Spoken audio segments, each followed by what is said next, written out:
नमस्कार दोस्तों, कैसे हो आप सभी। और आज मैं आप लोगों के सामने लेके आई हूँ सत्यनारायण भगवान की कथा। ये चौथे अध्याय से है। बाकी 3 अध्याय मैंने फर्स्ट उसमें डाला है पार्ट में, 2 पार्ट में मैंने इसको डाला है क्योंकि ये बहुत बड़ी हो रही थी कथा, तो 2 पार्ट में करके मैंने डाला है। तो अभी मैं दूसरा पार्ट ये है। अगर आपने पहला पार्ट नहीं देखा है तो जाके वहाँ पे ज़रूर देखें, वहाँ पे 3 अध्याय और हैं। तो चलिए हम शुरू करते हैं कथा चौथे अध्याय की। श्री सूत जी बोले, साधु बनिया मंगलाचरण कर और ब्राह्मण को धन देकर अपने नगर के लिए चल पड़ा। साधु के कुछ दूर जाने पर भगवान सत्यनारायण की उसकी सत्यता की परीक्षा के विषय में जिज्ञासा हुई। साधु, तुम्हारी नाव में क्या भरा है? तब धन के मद में चूर दोनों महाजनों ने अवहेलना पूर्वक हंसते हुए कहा, दंडित क्यों पूछ रहे हो? क्या कुछ द्रव्य लेने की इच्छा है? हमारी नाव में तो लता और पत्ते आदि भरे हैं। ऐसी निष्ठुर वाणी सुनकर तुम्हारी बात सच हो जाए। ऐसा कहकर दंडी सन्यासी को रूप धारण किए हुए भगवान कुछ दूर जाकर समुद्र के समीप बैठ गए। दंडी के चले जाने पर नित्य क्रिया करने के पश्चात उतराई हुई अर्थात जल के ऊपर की ओर उठी हुई नौका को देखकर साधु अत्यंत आश्चर्य में पड़ गया और नाव में लता और पत्ते आदि देखकर मूर्छित हो पृथ्वी पर गिर पड़ा। सचेत होने पर वाणिक पुत्र चिंतित हो गया। तब उसके दामाद ने इस प्रकार कहा, आप शोक क्यों करते हैं? दंडी ने साप दे दिया है। इस स्थिति में वे ही चाहे तो सब कुछ कर सकते हैं, इसमें संशय नहीं है। अतः उन्हीं की शरण में हम चलें, वही मन की इच्छा पूरी होगी। दामाद की बात सुनकर वह साधु बनिया उनके पास गया और वहां दंड को देखकर उसने भक्ति पूर्वक उन्हें प्रणाम किया और आदर पूर्वक कहने लगा, आपके सम्मुख मैंने जो कुछ कहा असत्य भाषण रूप अपराध किया। आप मेरे उस अपराध को क्षमा करें। ऐसा कहकर बारंबार प्रणाम करके वह महान शोक से आकुल हो गया। दंडी ने उसे रोता हुआ देखकर कहा, हे मूर्ख, रो मत, मेरी बात सुनो। मेरी पूजा से उदासीन होने के कारण तथा मेरी आज्ञा से ही तुम्हारे बारंबार दुख प्राप्त किया है। भगवान की ऐसी वाणी सुनकर वह उनकी स्तुति करने लगा। साधु ने कहा, हे प्रभु, यह आश्चर्य की बात है कि आपकी माया से मोहित होने के कारण ब्रह्मा आदि देवता भी आपके गुणों और रूपों को यथावत रूप से नहीं जान पाते।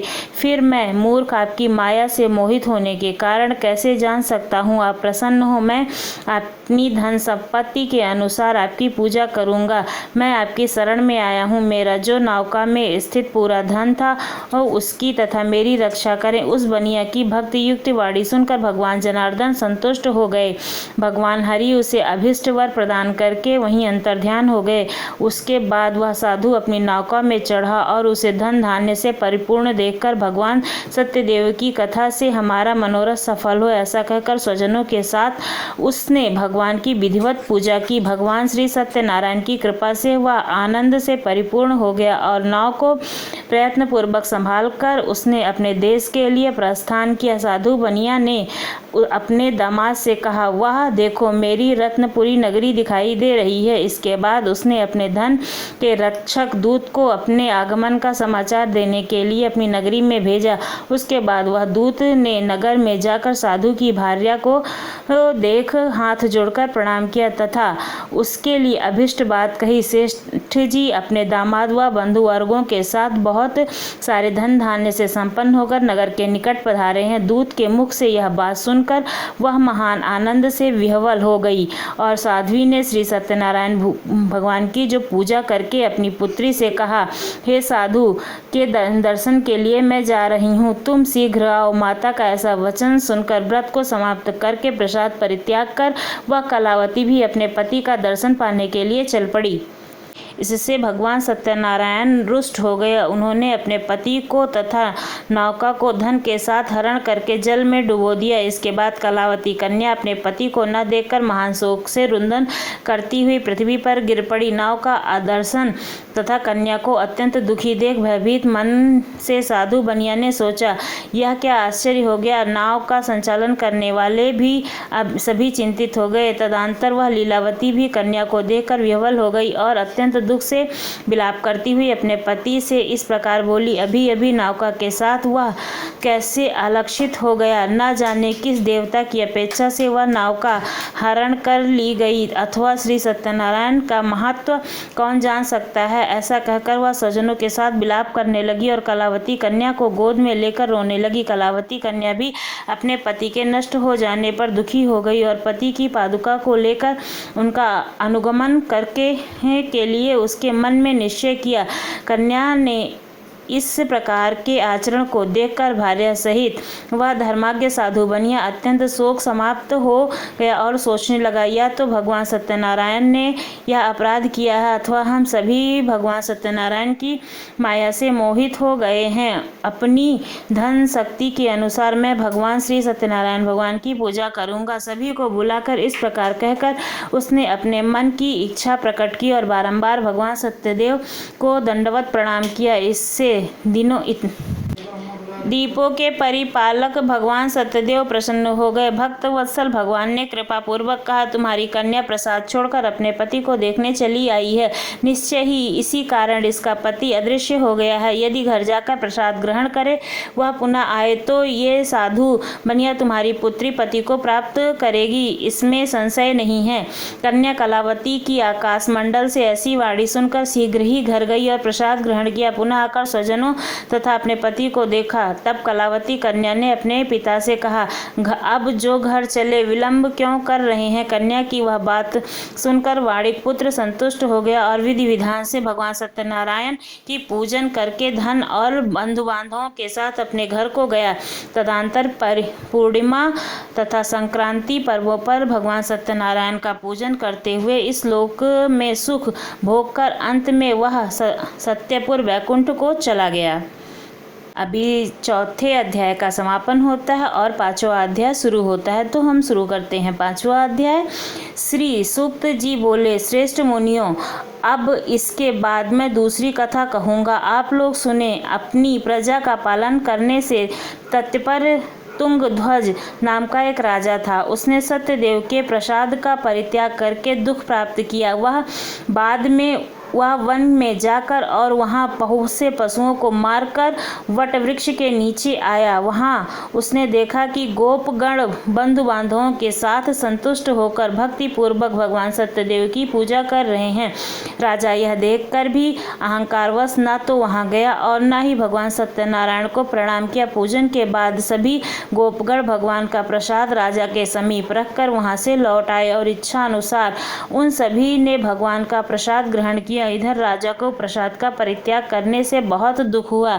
उसका संपूर्ण धन धान एवं सभी 100 पुत्र नष्ट हो गए। राजा ने मन में यह निश्चय किया कि वह अवश्य ही भगवान सत्यनारायण से ने हमारा नाश किया है, इसलिए मुझे वहां जाना चाहिए जहां श्री सत्यनारायण भगवान का पूजन हो रहा था। ऐसा मन में निश्चय कर वह राजा गोपगणों के समीप गया और उनसे गोपगणों के साथ भक्ति श्रद्धा से युक्त होकर विधि पूर्वक भगवान सत्यनादेव की पूजा की। भगवान सत्यदेव की कृपा से वह पुनः धन और पुत्रों से संपन्न हो गया तथा इस लोक में सभी सुखों का उपभोग कर अंत में सत्यपुर वैकुंठ लोक को प्राप्त हुआ। श्री सूक्त जी कहते हैं, जो व्यक्ति इस परम दुर्लभ श्री सत्यनारायण भगवान के व्रत को करता है और पूर्णमयी तथा फल प्रदायिनी भगवान की कथा को भक्ति युक्त होकर सुनता है, उसे भगवान सत्यनारायण की कृपा से धन्य धान आदि की प्राप्ति होती है। दरिद्र धनवान हो जाता है, बंधन में पड़ा हुआ बंधन से मुक्त हो जाता है, डरा हुआ व्यक्ति भय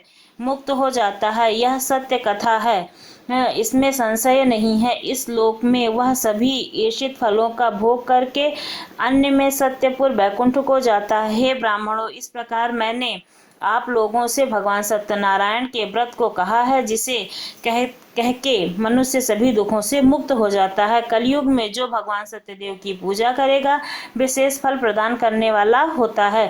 भगवान विष्णु को ही कुछ लोग काल, कुछ लोग सत्य और कुछ लोग ईश और कुछ लोग सत्यदेव तथा दूसरे लोग सत्यनारायण नाम से जानते हैं। अनेक रूप धारण करके भगवान सत्यनारायण सभी का मनोरथ सिद्ध करते हैं। कलयुग में सनातन भगवान विष्णु ही सत्यदेव रूप धारण करके सभी मनुष्यों का मनोरथ पूर्ण करने वाले होंगे।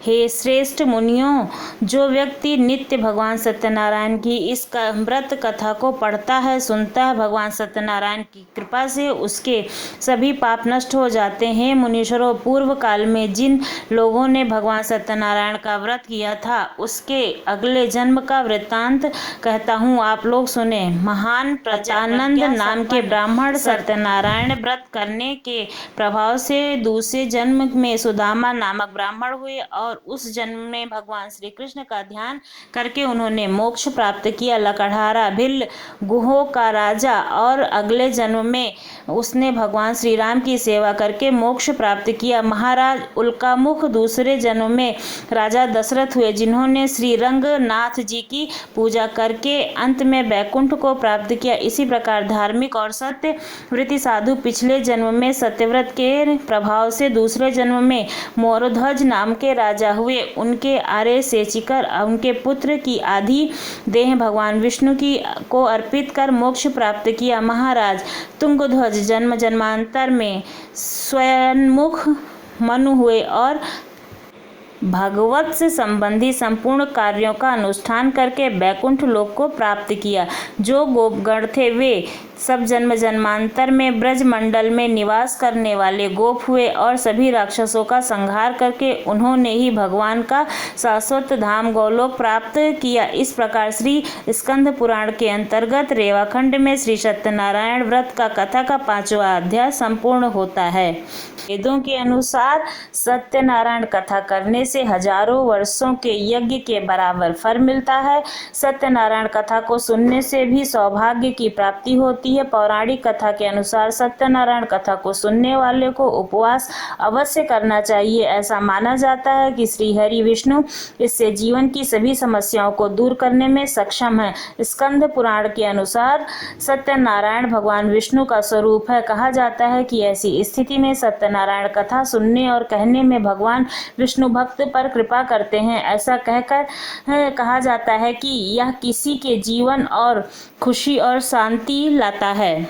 इसलिए दोस्तों हमें सत्यनारायण भगवान की कथा सुननी चाहिए।